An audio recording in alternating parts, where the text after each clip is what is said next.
네, 오늘 우리에게 주신 하나님의 말씀 사무엘상 4장 말씀입니다. 그리고 7장 말씀 주보에 기록되어 있는데요. 같이 우리 4장 2절에서 3절 그리고 7장 3절에서 4절 말씀 우리 교독하여 읽겠습니다. 제가 먼저 읽습니다. 블레셋 사람들이 이스라엘에 대하여 전열을 벌이니라.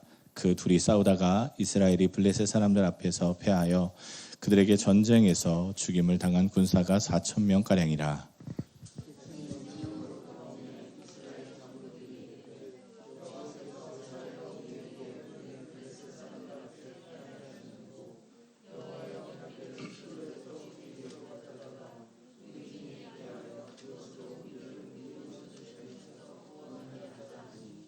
네, 7장입니다. 사무엘이 이스라엘 온 족속에게 말하여 이르되 만일 너희가 전심으로 여호와께 돌아오려거든 이방 신들과 아스타롯을 너희 중에서 제거하고 너희 마음을 여호와께로 향하여 그만을 섬기라.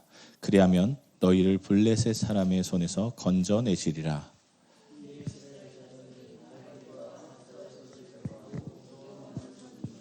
아멘. 아멘. 여러분 우리 대한민국의 국가 구성 3요소 아실 겁니다. 첫 번째는 뭐가 있을까요? 영토가 있어야 됩니다. 두 번째는 국민이 있어야 되고요.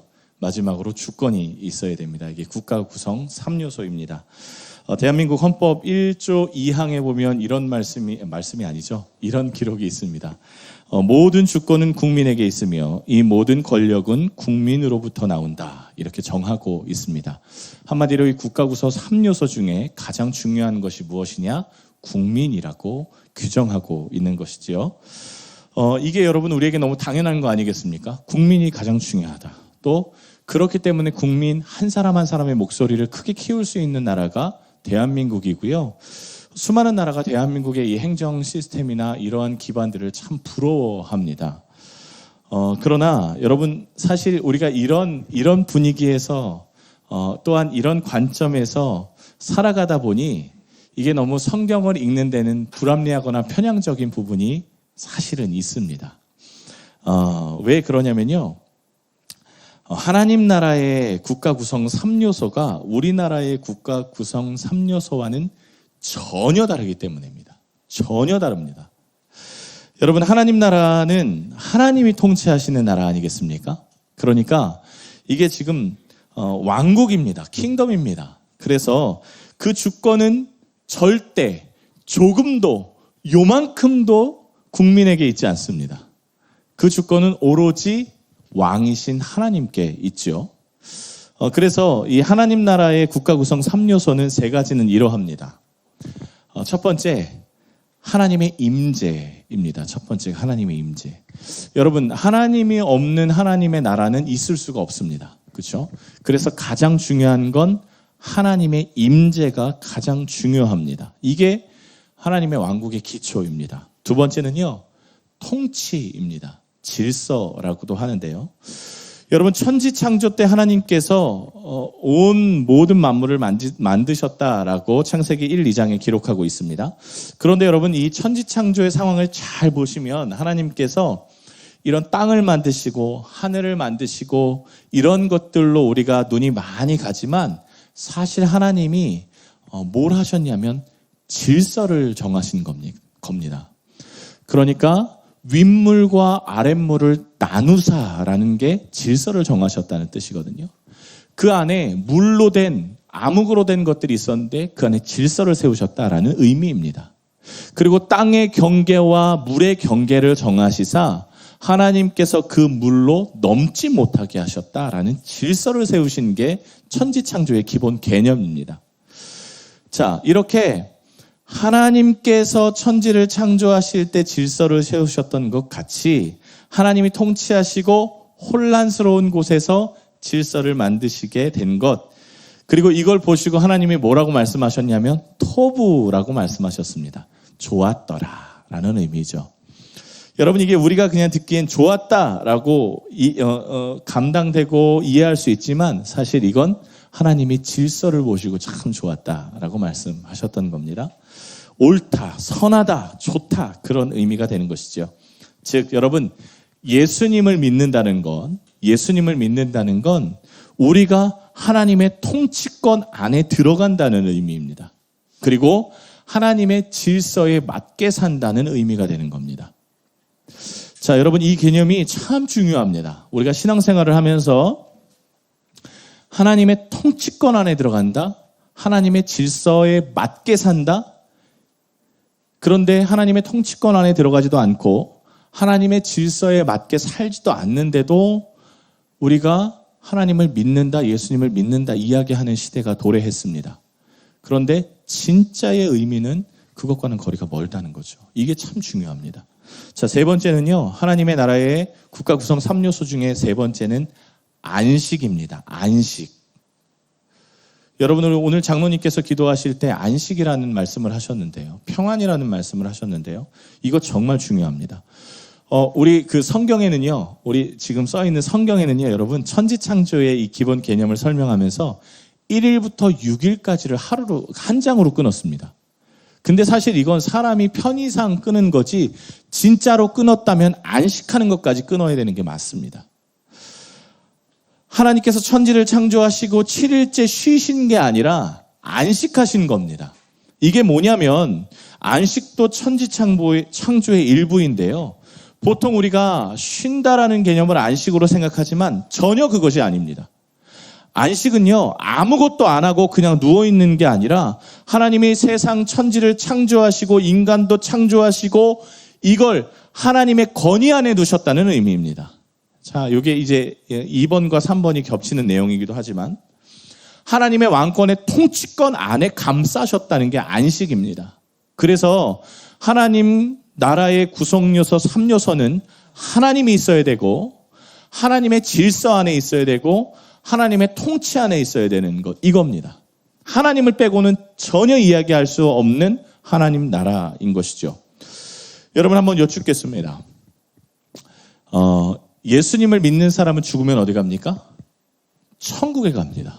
우리의 개념은 그렇잖아요. 우리의 개념은 그러합니다.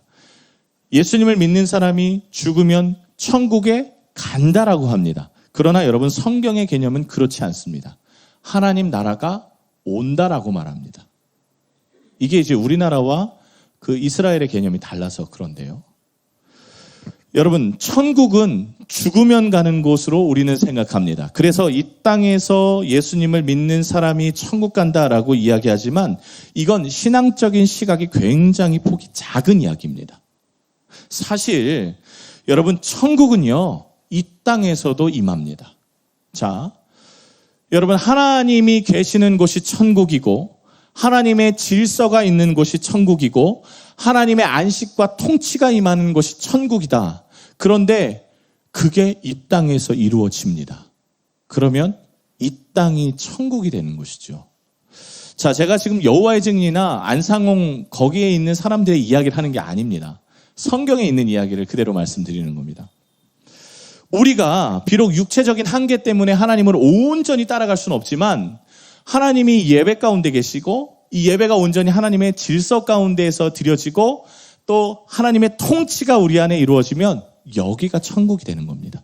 비록 우리가 죽어서 하나님의 완전한 통치 가운데 임하게 되지만 이 땅에서도 그게 가능하다는 겁니다.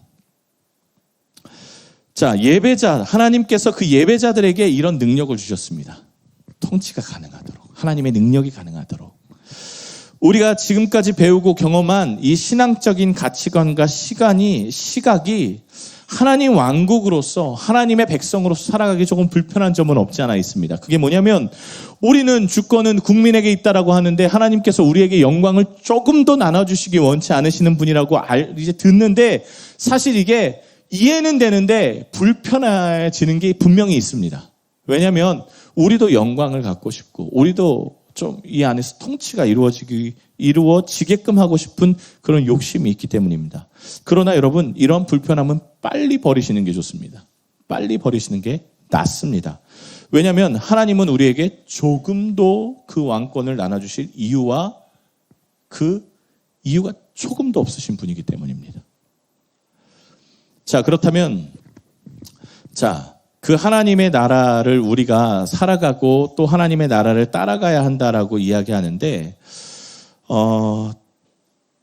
이 이야기를 사실 들으려고 했던 건 아닌데 제가 이번 주에 어떤 남자분 한 분을 만나게 됐습니다. 우연치 않게 이제 전도를 하게 됐죠. 그런데 이분의 그 이야기를 좀 드리자면 호치민에서 11년 동안 사셨답니다. 이번 연도까지 11년. 그리고 한국에서는 정말 큰 교회에서 목회자가 돼야 되겠다라는 꿈을 꾸고 신앙생활을 하셨던 분이셨어요. 그런데 제가 이제 지금 이분이 교회에 나가는지 안 나가는지 여쭤보니까 8년째 안 나가고 계시대요. 아, 그러냐고. 그러면 이제 지금부터 할 일이 지금부터 막 나와야 되지 않겠습니까? 그러시냐고 라고 얘기하면서 저는 한인교회 목사입니다 라고 얘기하면서 호치민 신촌교회에 딱 물티슈를 하나 나눠드리면서 우리 교회에 나오십시오 라고 말씀드리고 싶었지만 이걸 더 빨리 물어봤습니다. 그러면 앞으로도 교회 나가실 생각은 없으세요? 라고 여쭤보니까 단호하게 네, 저는 앞으로 교회 안 나갈 겁니다. 그렇게 이야기하시더라고요. 그래서 속으로 기도하면서 왜 그렇게 생각하세요? 라고 여쭤보니까 그 이유가 이러했습니다. 신앙생활을 열심히 했고 진짜 최선을 다했는데 자신에게 하나님을 믿는다는 중심이 있는지 확인이 안 됐다라고 이야기를 하시는 거예요. 어렵게 이야기하셨어요. 한마디로 쉽게 얘기하면 하나님이 있는지 없는지 모르겠다라는 거였습니다. 아, 그러시군요 라고 얘기하면서 제 이야기를 막 설명해 드렸습니다. 하나님의 통치와 하나님의 나라와 그리고 저는 형제님께 이 하나님의 통치가 오늘부터 임하기를 기도합니다 라고 하고 헤어졌습니다. 왜 도대체 이 형제님이 그렇게 생각하실까를 곰곰이 생각하게 됐습니다. 헤어지고 나서 이게 망치로 한 대 맞은 것 같았습니다. 왜냐하면 아니 신학생도 하고 목회자도 되려고 했던 분이 왜 이렇게까지 교회를 떠나 계실까라는 궁금증과 고민이 생기기 시작했습니다. 찾아보니 제 나름 개인적인 생각으로 개인적인 경험으로 찾아보니 신앙생활은 했고요. 목회자가 될 정도로 열심히 했고요. 다만 그 안에 하나님의 임재를 경험하지 못했던 겁니다. 하나님이 진짜 있는지 없는지를 몰랐던 건 하나님의 통치를 그 안에 간섭받지 못했다는 겁니다. 조금 더 나아가자면 교회가 이분을 죽어라고 일꾼을 삼았는데 하나님의 자녀로 삼지는 않았습니다. 여러분, 하나님이 인간을 구원하시는 이유가 그저 일꾼 삼아서 부려먹기 위해서다. 그렇게 이야기하는 청년들과 사람들도 있습니다. 정말 안타까운 이야기입니다.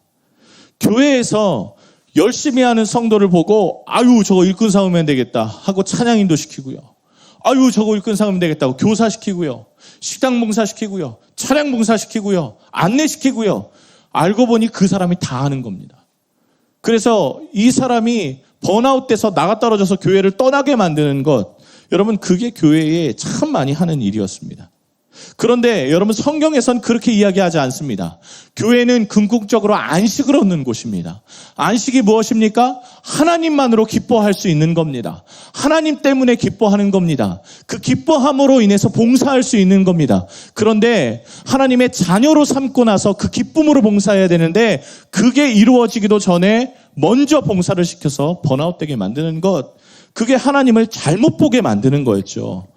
여러분 하나님이 인력사무소 소장입니까? 아닙니다. 절대 그렇지 않아요. 하나님이 무슨 길거리의 잡신처럼 헌금 받고 조공 얻어먹는 그런 잡신입니까? 절대 그렇지 않습니다. 하나님은요 겨우 밥이다 얻어먹기 위해서 사람 불러 모아라 헌금 많이 내게 해라 그렇게 말씀하시는 분이 절대 아니세요. 그건 목사가 하는 일이죠. 목사가 잘못하고 있는 일이죠. 교회가 아주 반대편으로 가고 있는 일에 결과로 나타나는 거였습니다. 하나님이 하시고자 하는 건 하나님이 우리를 자녀로 세우시고요. 우리가 자녀됨으로 인해서 성경에 이걸 뭐라고 표현하는 줄 아십니까? 하나님이 다 이긴 싸움에 그 안에 승전 행보에 우리를 뚝 갖다 놓는 것. 이걸 하나님이 안식이라고 표현하세요. 하나님이 모든 일을 다 승전하고 나서 승전가를 부르며 찬양을 받는 그 자리에 우리를 그 마차에 딱 갖다 태우시는 것, 그게 안식이라고 합니다. 하나님이 하시는 일이라고 해요. 그런 분이 하나님이십니다. 그런 분이 우리의 왕이십니다. 그래서 우리가 감사한 겁니다. 여러분, 이 말씀을 왜 드리느냐? 지금 왜 이런 말씀을 드리느냐? 사무엘서가 그 이야기를 하고 있는 책이라는 겁니다. 사무엘서가 하고 싶은 이야기는, 사무엘 상하가 모든 책이 하고 싶은 이야기는 하나님의 왕권을 이야기하고 있습니다. 하나님의 왕권. 하나님이 우리를 부려먹는 왕이 아니라 우리를 저주 가운데에서 건져내는 왕이시다라는 것을 이야기하고 있고, 하나님이 우리를 노예 삼는 것이 아니라, 종 삼는 것이 아니라, 하나님을, 우리를 승전가를 부르는 그 자리에 놓아주시는 분이라고 말씀하고 있다는 겁니다. 다만 우리가 우리가 주님의 종입니다라고 얘기하는 건 청직입니다라는 뜻입니다. 하나님이 맡겨주신 일을 하는 자.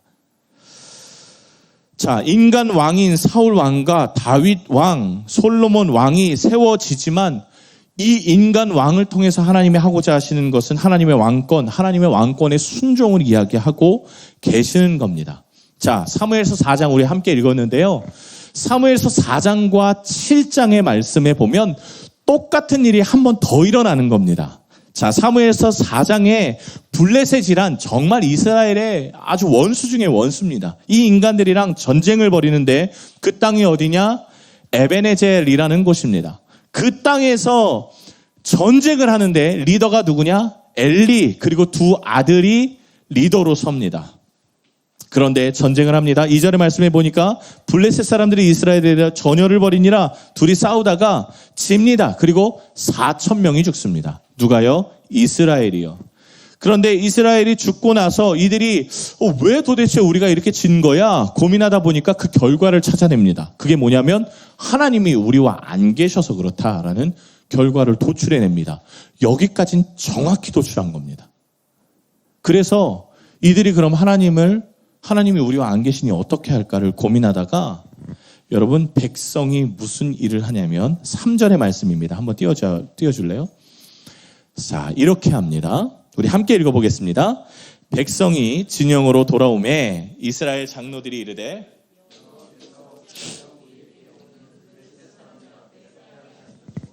여호와의 궤를 실로에서 우리에게로 가져다가 우리 중에 있게 하여 그것으로 우리를 우리의 원수들의 손에서 구원하게 하자. 결론을 내보자면 여호와의 법궤를 가져다가 그것으로 우리를 구원하게 하자입니다. 여호와의 법궤를 가져다가 그것으로 우리를 구원하게 하자. 여러분, 이 용어부터가 아주 기가 막히지 않습니까? 제가 이걸 웬만하면 오늘 성경에 나오는 구절은 다 원어로 찾아봅니다. 그런데 원어 그대로입니다. 그것을 가져다가 소환시켜다가 우리를 구원하게 하자입니다. 이걸 어디에 많이 사용하는지 아십니까? 물건에다 많이 사용하고요. 동물에다가 많이 사용합니다. 그러니까 이 의미는 어떤 의미냐면 하나님을 개처럼 끌고 와서 개싸움 시킬 때 거기서 그렇게 즐기는 단어를 사용한 겁니다. 하나님이 주인 되시지 않고요. 하나님이 도구된 모습을 이스라엘 백성 그대로 말로 지금 드러내고 있는 겁니다. 하나님 도구야. 우리가 전쟁할 때 그저 우리보다 먼저 싸우는 도구일 뿐이야. 그리고 나서 어떻게 됩니까? 하나님 도구 삼는 그 전쟁에서 3만 명 죽고, 엘리 제사장 죽고, 두 아들 죽고, 엘리 와이프 죽고, 다 죽습니다. 그리고 결정적으로 그렇게 자랑했던 법궤도 빼앗겨 버립니다. 자, 넘어옵니다. 쭉 시간이 넘어와서 사무엘상 7장의 말씀해 보면 똑같이 에베네젤에서 똑같이 블레셋이랑 또 싸웁니다. 그런데 이번엔 리더가 좀 바뀌었습니다. 리더가 누구냐면 사무엘이라는 제사장입니다. 자, 이 전쟁의 시작부터가 조금 달랐는데요. 사무엘이요, 먼저 나섭니다. 그리고 이렇게 말합니다. 7장 3절의 말씀에 보면 사무엘이 이스라엘 온 족속에게 말하여 이르되 만일 너희가 전심으로 여호와께 돌아오려거든 이방신들과 아스타롯을 너희 중에서 제거하고 너희 마음을 여호와께로 향하여 그만을 섬기라. 그리하면 너희를 블레셋 사람의 손에서 건져내시리라. 지금 하나님을 그것을 가지고 오라가 아니라 너희가 돌아가라라고 말합니다. 하나님은 그 자리에 그냥 계시는데 우리가 먼저 돌아가야 한다라고 이야기하죠. 8절의 말씀입니다. 이스라엘 자손이 이제 어떻게 하는지 보십시오. 사무엘에게 이르되 당신은 우리를 위하여 우리 하나님 여호와께 쉬지 말고 부르짖어 우리를 블레셋 사람의 손에서 구원하게 하소서. 입장이 완전히 바뀝니다. 그 전에는 법궤를 가져고 와서 우리를 구원하게 하자라고 했는데 지금은 그게 아니라 우리가 먼저 가서 부르짖어서 여호와께 구원해 달라고 말씀해 주십시오. 그렇게 바뀝니다. 표현 자체가 바뀌고 주체 자체가 바뀌어버리는 상황을 여러분 보시게 되는 겁니다. 하나님께 회개하며 하나님이 우리를 구원하게 하고 우리는 하나님께 돌아가자. 그렇게 입장이 바뀝니다. 그리고 하나님의 주권을 인정하니 어떻게 됩니까? 전쟁의 결과도 완전히 바뀌어집니다. 이겨버려요. 여러분, 사무엘서가 이야기하고 싶은 건 이겁니다. 사람은요, 죄를 질 수 있습니다. 죄를 질 수밖에 없습니다. 그런데 그때 누구에게 빨리 갈 것이냐? 하나님을 이용해 먹는 자리에 설 것이냐? 하나님께 나아가는 자리에 설 것이냐? 그게 누구까지 이르는 줄 아십니까? 인간 왕까지도 동일한 조건에서 동일한 잣대에서 말해줍니다. 여러분, 이스라엘이 가장 존경하는 왕 누구입니까? 다윗입니다. 다윗. 그런데 여러분, 다윗 왕의 이 업적을 쭉 보시면 다윗 왕이 그렇게 존경할 만한 일을 하지는 않았습니다. 다윗은요, 여러분 대표적인 성범죄자 아니겠습니까? 성경에 딱 1위, 성범죄자 1위 꼽으라면 저는 다윗 대번에 꼽겠습니다. 그리고 솔직히 얘기하면 여러분, 여기 성경에 잘 나타나지 않았지만 이스라엘을 대적했던 행위도 다윗이 했었습니다. 이스라엘과 막 싸우고요. 뿐만 아니라 오늘 여기서 이야기하는 블레셋의 용병도 됐던 사람이 다윗이었습니다. 여러분, 다윗이 근데 간음해서 끝납니까? 그러지 않았습니다. 살인까지 합니다.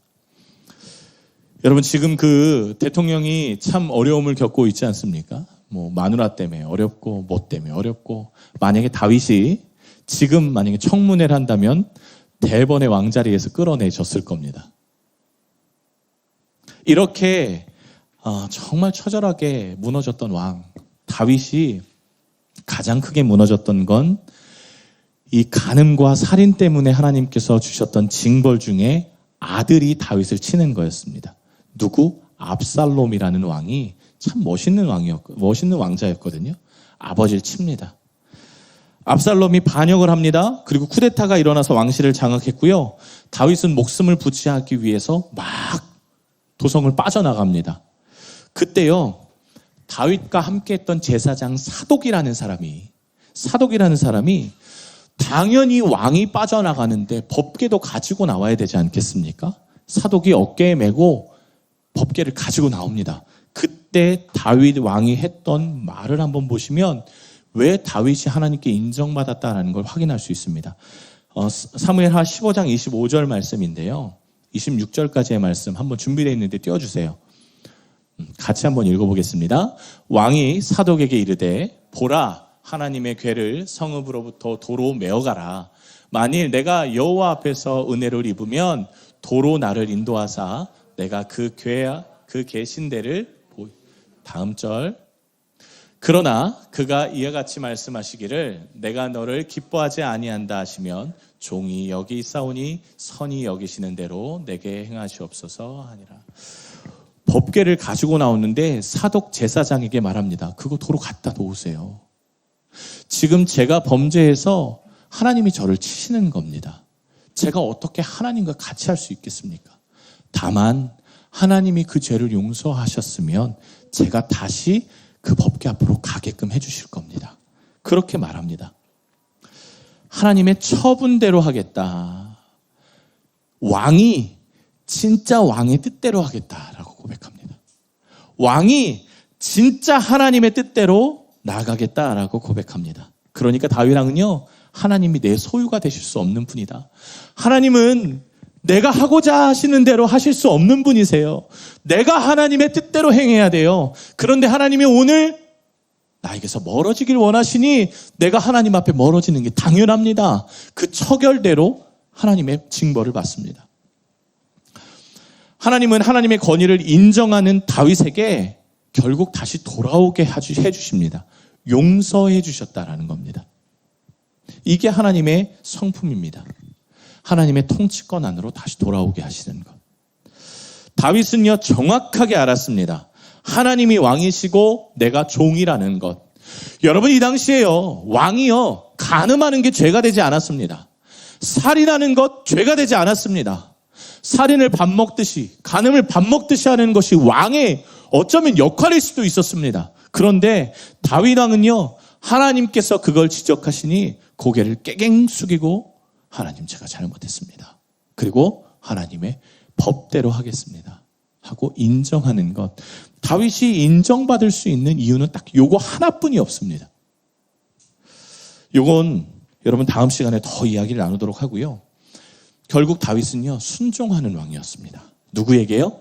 왕이신 하나님께 순종하는 왕이었습니다. 자, 그러면 이제 여러분, 제가 그 설교에 항상 순종이라는 단어를 빼놓지 않고 설교를 드리는데요. 그럼 여러분, 순종이 뭡니까 도대체? 순종이 뭘까요? 하나님 말씀대로 하는 것, 하나님의 뜻대로 사는 것, 하나님이 하고자 하시는 걸 하는 것, 그게 순종이 맞습니다. 그런데 좀 더 정확하게 이야기해보고자 합니다. 여러분, 저는요, 그저께도 이게 자랑을 했는데요.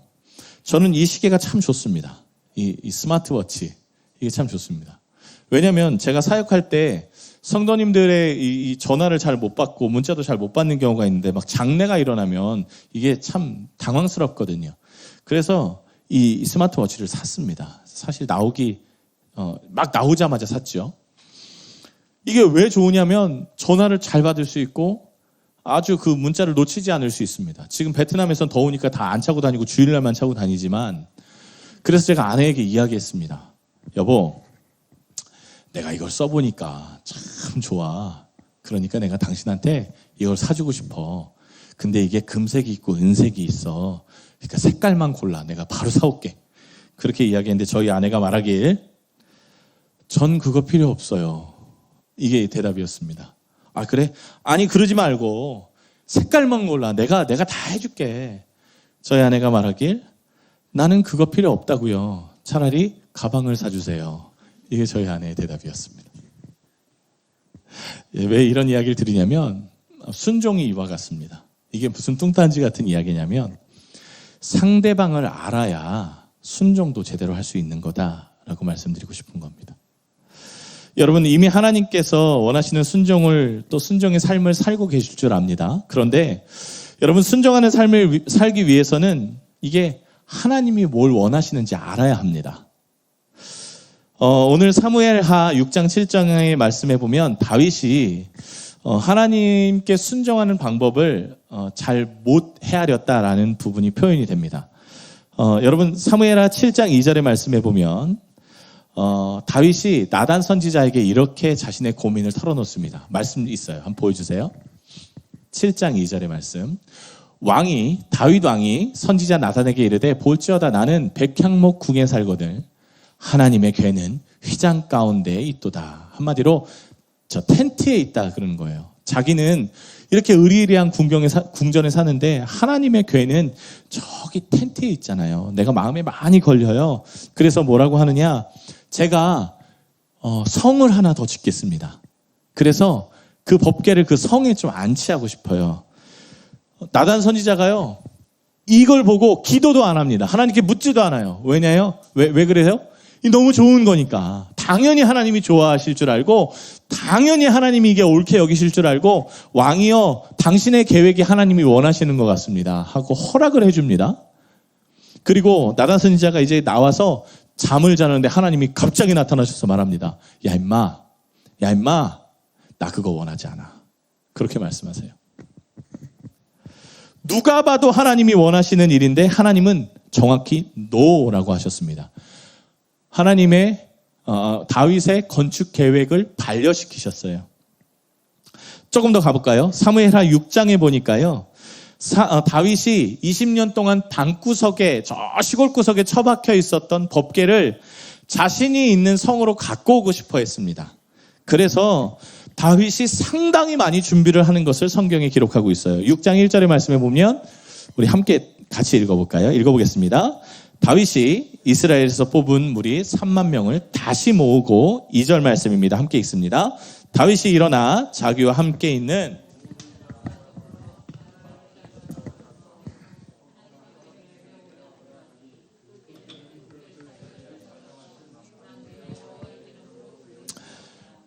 하나님의 궤를요, 자기가 있는 성에 모시고 싶어 했습니다. 그래서 법궤를 어떻게 할까 하다가 전에 뽑은 무리 3만 명을 모으고 라고 말합니다. 여러분, 여기서 3만 명은요, 지금도 엄청나게 많은 숫자지만 이 나라의 전력을 말하는 겁니다. 전력. 전체 다를 끌어모은 겁니다.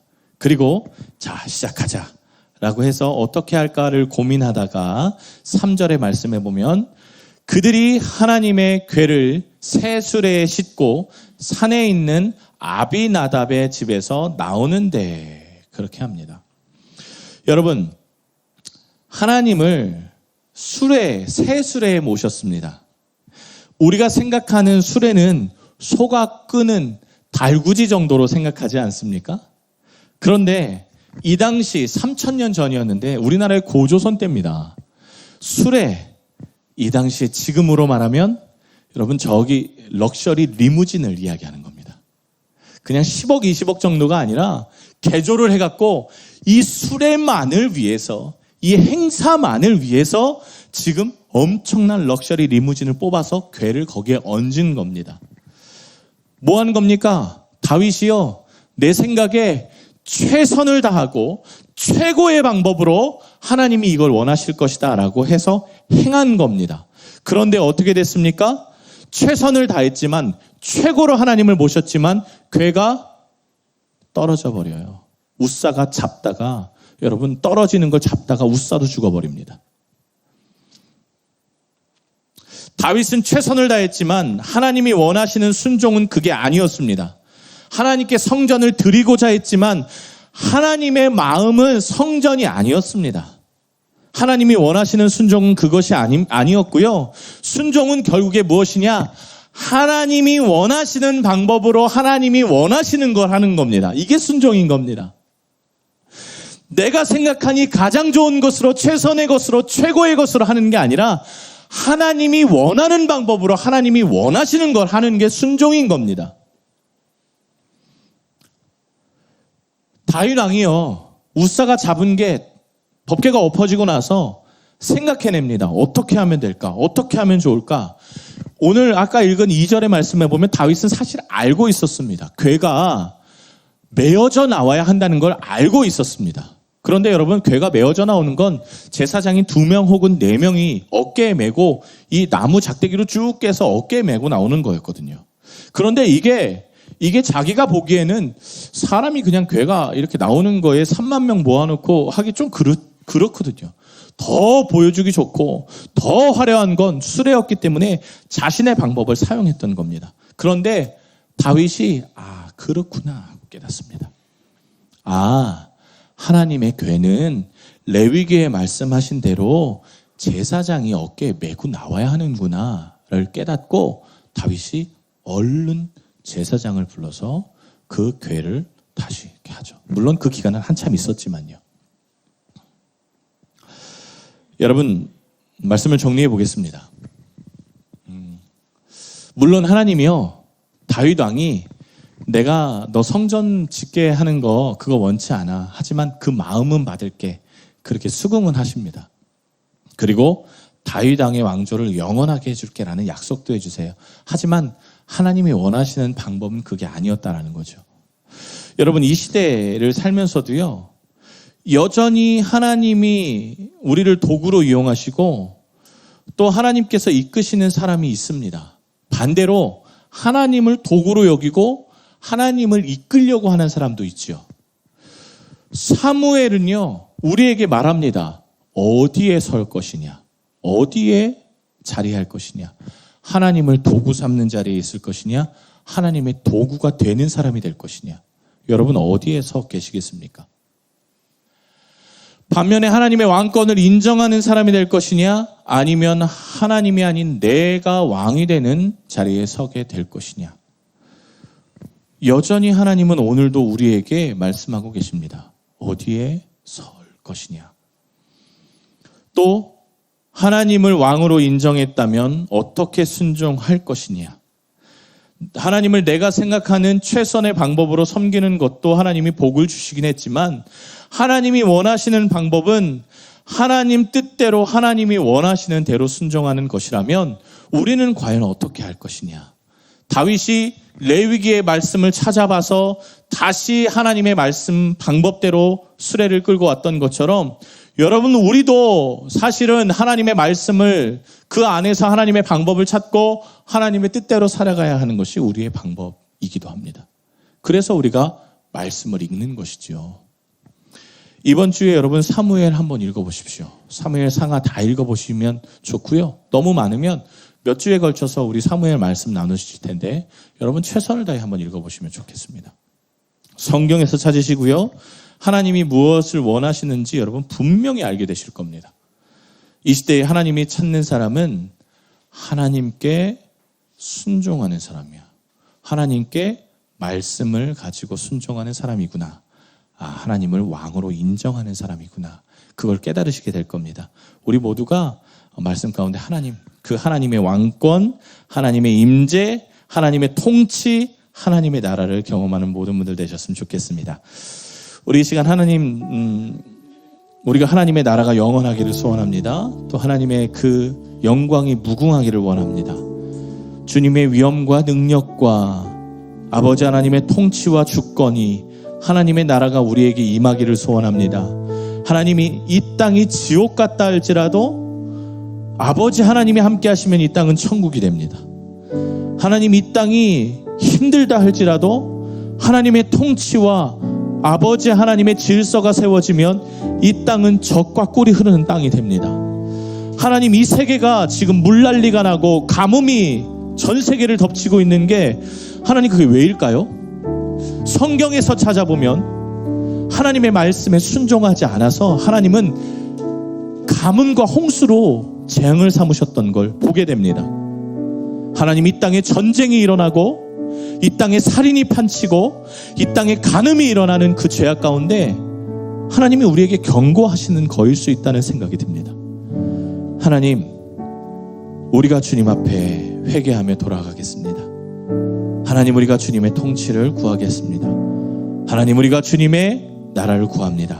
그런 마음으로 이 시간 함께 찬양하며 기도하겠습니다.